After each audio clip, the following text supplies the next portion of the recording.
साथियों नमस्कार। आप सभी का बहुत बहुत स्वागत है नसीर व्लॉग यूट्यूब चैनल में। तो आज हमारे बीच टाटा टियागो XT 2020 का फेस लिफ्ट वेरियंट है, जिसमें कि अभी रिसेंटली दो नए फीचर को अपग्रेड किए गए हैं। आज हम इस वीडियो में बात करेंगे कि ऐसे कौन सी रीज़न है जिस कारण से मैंने इस कार को प्रीफर किया, और उसे कौन कौन से रीज़न है जिस कारण से मैं इस कार को नहीं खरीदना चाह रहा था। तो आइए एक एक कर हम पहले इसके नेगेटिव साइड को देखते हैं। तो फर्स्ट नेगेटिव चीज़ जो है जिस कारण से मैं इस कार को नहीं खरीदना चाह रहा था, वह है कि मेरे आसपास के ऑलमोस्ट 50 किलोमीटर के रेडियस में कहीं भी इसका कोई वर्कशॉप सर्विस सेंटर नहीं है। और हालांकि टाटा के सर्विस में पहले से बहुत ज़्यादा सुधार हुई है, लेकिन अभी भी बहुत सारे इलाके में ऐसे लोग कस्टमर हैं जो कि इसके सर्विस से सेटिस्फाइड नहीं हैं। तो फर्स्ट रीज़न हमारा था इसका सर्विस को लेकर। अगर हम सेकेंड रीज़न की बात करें तो वो है इसका केबिन नॉइज़, या यूँ कहें तो इसका इंजन नॉइज़। चूँकि हम सभी जानते हैं कि इसके अंदर 3 सिलेंडर का इंजन लगा हुआ है जो कि है 1200 सीसी का। और वहीं जब हम इसी सेगमेंट में किसी अदर ब्रांड के कार जैसे मारुति की स्विफ्ट या इग्निस और हुंडई की i10 न्योस को अगर हम देखते हैं, तो वहाँ हमें 4 सिलेंडर इंजन के साथ साथ बहुत ही साइलेंट इंजन मिलती है। और मेरे पास रिसेंटली अभी होंडा की सिटी जो कि डीजल इंजन, और महिंद्रा की XUV 500 वो भी डीजल इंजन है। तो उसमें जो इंजन नॉइज़ है या फिर केबिन नॉइज़ है वो इससे कहीं ज़्यादा है। तो चूँकि मैंने इसका टेस्ट राइड तो लिया नहीं था कार लेने से पहले, जब हाँ घर आने के बाद जब मैंने इसका ड्राइव किया, तो चूँकि हम ऑलरेडी डीजल इंजन चला रहे हैं, तो उस पर से इसमें शिफ्ट करने के बाद हमें बिल्कुल भी फ़र्क नहीं पड़ा। हालांकि बहुत ज़्यादा अच्छा लगा, और आपको यकीन दिलाते हैं कि इसका इंजन नॉइज़ इतना ज़्यादा नहीं है कि इस कार को खरीदने के लिए वो डिसीजन मेकर साबित हो सके। तो अगर हम पर्सनली अपनी बात करें तो इंजन नॉइज़ से तो हमें किसी भी तरह का कोई फ़र्क नहीं पड़ा। और जहाँ तक सर्विस की बात है, तो मेरे पास ऑलरेडी 2 कार हैं, तो यह कार चलेगी भी कम। और जब हम अगर 10,000 किलोमीटर पर सर्विस कराने जाते हैं, तो 50 किलोमीटर का रेडियस जो है वो मैटर नहीं करता है। हम उसके लिए पटना जा सकते हैं और वहाँ जाकर इसका सर्विस करा सकते हैं, जहाँ की हम फीडबैक सुने हैं कि वहाँ अच्छा सर्विस मिलता है इसका। और यहीं हम जब नंबर 3 नेगेटिव पॉइंट की बात करते हैं, तो वह है इसका वाइब्रेशन। दोस्तों रियली में इसके अंदर बाकी गाड़ियों से वाइब्रेशन अधिक है। ऑलमोस्ट इस सेगमेंट में जितनी भी गाड़ी आती हैं सबसे अधिक वाइब्रेशन है। और इसका वाइब्रेशन जो है वो इसके गियर नॉब, फुट पैक और स्टीयरिंग पे ज़रूर देख सकते हैं। लेकिन हाँ, वो जब गाड़ी खड़ी रहती है तब, और जैसे ये कार चलती है तो इसका वाइब्रेशन जो है बहुत हद तक रिड्यूस हो जाया करता है। तो ये वैसी 3 पॉइंट थी जो मुझे कंफ्यूज कर रही थी कि मैं इस सेगमेंट में टाटा टियागो को लूँ या फिर किसी और ब्रांड के कार को देखूँ।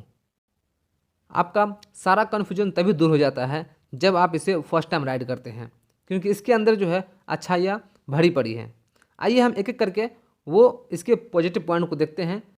तो सबसे पहले हम बात कर लेते हैं कि ग्लोबल NCAP जो क्रैश टेस्ट में टाटा टिगोर और टाटा टियागो को जो 4 स्टार रेटिंग दी है, वो सिर्फ पेपर पे दिखाने के लिए नहीं है। आप यूट्यूब पे ऐसे सैकड़ों एग्जाम्पल देख सकते हैं, ऐसे प्रैक्टिकली सैकड़ों वीडियो देख सकते हैं जहां यह चीज़ प्रूफ किया गया है कि इस सेगमेंट में जितनी भी कारें हैं सबसे सेफ कार हमारी टाटा टियागो है। तो एक रीज़न यह भी हो सकता है जो आपको एक डिसीजन मेकर बन सके टाटा टियागो परचेज करने के लिए। बाकी इसमें जो electronic brake distribution, anti lock braking system, front dual air bag और seat belt load limiter with pretensioner, ये सब जो फीचर है ये तो अब गवर्नमेंट ने मैंडेटरी कर दिया है, जो कि हर एक गाड़ी में अब आती ही आती है। तो हम आज इसकी बात नहीं करेंगे, लेकिन हाँ इसमें एक और चीज़ हमको दिखाई दिया, वो है कॉर्नरिंग स्टेबिलिटी कंट्रोल। वो मुझे नहीं पता और किसी कार में आती है कि नहीं, लेकिन हाँ यह फीचर जो है इस कार को कॉर्नरिंग पे काफ़ी अच्छा खासा सपोर्ट करती है, और यह जब आप चलाएंगे तो फील होता है। साथ ही साथ इसका जो राइड एंड हैंडलिंग क्वालिटी है, या फिर अगर हम बात करें जब आप छोटे छोटे गड्ढों के बीच से इसको गुजारेंगे या फिर ख़राब रास्तों पे आप चलाएंगे, तो वहाँ जो आपको फील होगा बाकी गाड़ियों से यह बिल्कुल अलग। क्योंकि एक तो इसका वेट ज़्यादा है, वेट ज़्यादा होने के कारण यह हाईवे पर भी इतनी अच्छी तरीके से चिपक के चलती है कि हमें नहीं लगता कि बाकी गाड़ी इतने अच्छे तरीके से चिपक के चलती होगी। लेकिन हाँ, अगर ऑफ रोडिंग की बात करें तो फोर्ड की फ्री स्टाइल या फिगो की अगर हम बात नहीं करेंगे, क्योंकि यह इससे एक अपर सेगमेंट की कार है और महंगी भी है, उसकी अगर हम ऑफ रोडिंग की बात करें तो काफ़ी अच्छा है, फ्री स्टाइल इससे बहुत बेटर है। लेकिन हाँ, बाकी जो अगर हम न्योस की बात करें और या फिर हम बात करते हैं अगर इग्निस की, या फिर वैगन आर की या स्विफ्ट की, ऐसी अगर कार की बात करते हैं तो उसका जो राइड एंड हैंडलिंग है वो उससे कंपेयर में यह काफ़ी बेटर है। और इसका गड्ढे में, छोटे छोटे गड्ढे में यह काफ़ी अच्छा परफॉर्मेंस करती है। साथ ही इसका स्टीयरिंग कंट्रोल जो देखें हम, वो काफ़ी आपको अच्छा फील देगा और लगेगा कि हम जो कार चला रहे हैं वो ऑलमोस्ट 100 के आसपास में बिल्कुल आपके कंट्रोल में रहेगी।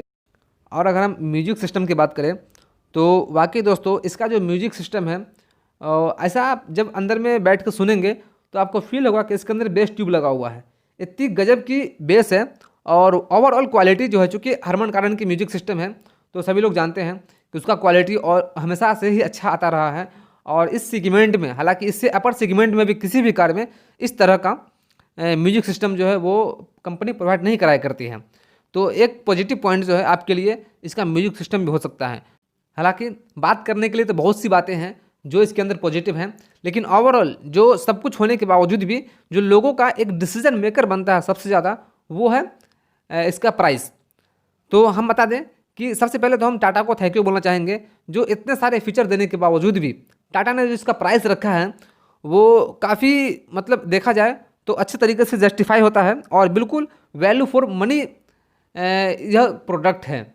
और अगर 5 से 6 लाख रुपए में आपको ऑन रोड कोई कार ऐसी मिल जाती है जो एक सेफ कार होने के बावजूद भी इतने सारे फीचर हो, हालांकि टॉप मॉडल में आपको और भी सारे फीचर मिलेंगे जो कि और भी कार में आते हैं। कुछ फीचर ऐसे हैं जैसे कि वायरलेस चार्जर, वो आपको सिर्फ न्योस में ही मिलेंगे। हाँ, आप वो मैटर करता है कि आपको क्या पसंद है। आपको टाटा की बाकी फीचर पे वो सिर्फ अकेला वायरलेस चार्जर भारी पड़ रहा है तो आप जरूर इसके साथ जाए, मगर उसके अलावा बाकी फीचर को अगर आप देखें, बाकी सेफ्टी को देखें, बाकी प्राइस को देखें, तब आप जज कर सकते हैं कि हमें कौन सी कार लेनी चाहिए। बाकी डिसीजन आपकी है। तो सब कुछ होने के बावजूद भी जो इसका प्राइस है वो काफ़ी अच्छा लगा हमें। और पर्सनली मैं अपनी बात करूँ अगर, कि मैंने टाटा टियागो का एक्सटी वेरिएंट ही क्यों लिया, तो चूँकि मैं टाटा टियागो का XE वेरिएंट लेना चाह रहा था और उसे अपने अकॉर्डिंग कस्टमाइज़ करा के उसे उसमें जो भी ज़रूरत की फ़ीचर थी वो इसमें इंस्टॉल कराना चाह रहा था। लेकिन चूँकि हम जहाँ से बिलोंग करते हैं, यहाँ आसपास के किसी भी शहर में ऐसे कोई शॉप नहीं है जहाँ हमें आसानी से टाटा के हर एक चीज़ अवेलेबल हो जाए और वहाँ से हम इसे कस्टमाइज़ करा सकें। तो ओवरऑल इसका जो 3 फीचर है XT में, जो कि XE में नहीं है, वो इसका सेंटर लॉकिंग और ऑल पावर विंडो और इसका म्यूजिक सिस्टम, यह तीनों चीज़ को हम देखते हुए मैंने इस वेरिएंट को लिया। तो साथियों, आने वाली वीडियो में और भी आपको बहुत सारी टाटा टियागो से रिलेटेड वीडियो मिलेगी, जैसे कि इसका टॉप स्पीड क्या हम अचीव कर सकते हैं, इसका 0 to 60 कितना में अचीव कर सकते हैं, इसका माइलेज क्या है, सिटी माइलेज क्या है, और हाईवे पे हम मैक्सिमम कितना गेन कर सकते हैं, या फिर हमारा पर्सनली सर्विस में किस तरीके का एक्सपीरियंस होता है। इन सब चीज़ पे हम बात करेंगे जरूर आपसे आगे। यदि आप मेरे चैनल पर नए हैं तो आप जरूर इस चैनल को सब्सक्राइब कर लें। जल्द ही मिलते हैं एक और नई और एक्साइटिंग वीडियो में। आपका इस वीडियो को देखने के लिए बहुत बहुत शुक्रिया।